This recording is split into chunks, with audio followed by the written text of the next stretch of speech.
Oh, hello. I know you haven't seen me do this in a while.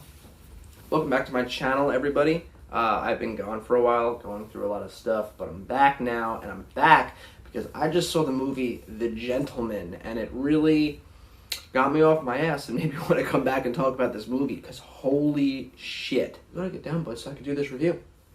I love you. Anyway, so The Gentleman is directed by Guy Ritchie, and he is known for doing Aladdin and the Sherlock Holmes movies and Man from U.N.C.L.E., which is super underrated, and I love that movie and pray to the heavens every night that it will get a sequel one day.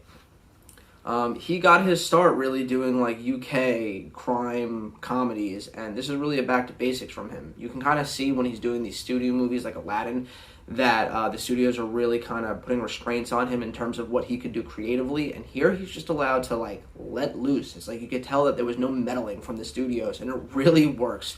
It really works. This movie stars a bunch of people, but I'm going to try and save some time here. I kind of noticed that people don't really like watching the long videos, so I'll try and keep it as short as possible. It's got Charlie Hunnam in it. He's known as Jax Teller. Colin Farrell. He's in a bunch of movies. You don't really need me to explain who he is. He's going to be Penguin soon.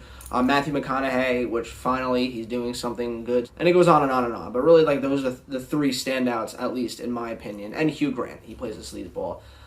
The best part about this movie is honestly the actors. It all looks like they're having a great time playing these roles. They really dove in. No one's honing in their performance. And when I say honing in, I mean like, look at James Bond, Daniel Craig. Like, you can clearly tell he doesn't want to be there anymore. He doesn't seem like he's happy in the role. He's kind of just there for the paycheck. At least that's how I feel. And it's a shame because the new Bond movie looks pretty good, but I just hate the way he's playing it. Like, if I was James Bond, I would show up and be so thankful that I was in that role. But here's Daniel Craig just kind of slogging along.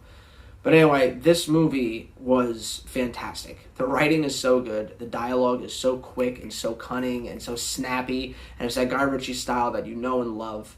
My favorite in the movie was honestly Colin Farrell, followed by Charlie Hunnam. This is honestly the best I've ever seen Charlie Hunnam.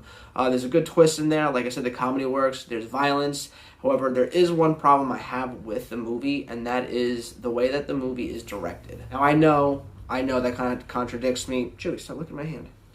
I love you too. That kind of contradicts me saying that this is an amazing movie by Guy Ritchie. If in the same hand, I'm saying that my biggest problem with it is his directing.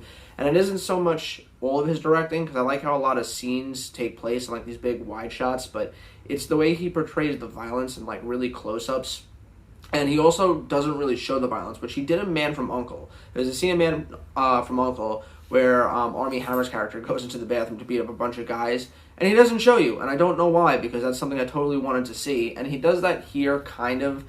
The only time he ever really shows the violence is in a really corny dance fight that you see kind of a little bit in the trailer, and from Matthew McConaughey's perspective, like, they always have the camera on him, but there's like a scene where like somebody gets shot, and you don't know who shoots the person until the person like walks into frame after, and I would have liked to see them shooting the gun, and then the scene transitioning to the guy getting shot. And there's another scene where another main character towards the end kills two goons, but it happens off screen. And I don't like when things happen off screen. I want to see it happen. So that was my only gripe with it, that I wish I got to see a little bit more of the violence, but it was kind of more of like a behind the curtain type thing that you found out about later that I didn't really like. But overall, this is Guy Ritchie at his finest. It's finally back to his Lock, Stock, and Two Smoking Barrels and Snatch days. I do think this is better than Lock, Stock, and Two Smoking Barrels. I do not think it's better than Snatch, but it's up there in the trifecta of Guy Ritchie's best movies, in my personal opinion. This is my favorite movie of 2020 so far. I'm going to give it a 9 out of 10, honestly. I really can't find anything wrong with it. The runtime was perfect. The acting was great. The violence, when you could actually see it, was great. The music was great. The story was great. The twists were great. Everything about it was great. If you haven't seen this movie yet, and you are one of the 10 people that probably check out this video, please do yourself a favor, grab a friend, and go see it. It's a really good time. Anyway, thanks for checking out my channel. If you like this video, please like, subscribe if you haven't already. And as always, I'll catch you next time.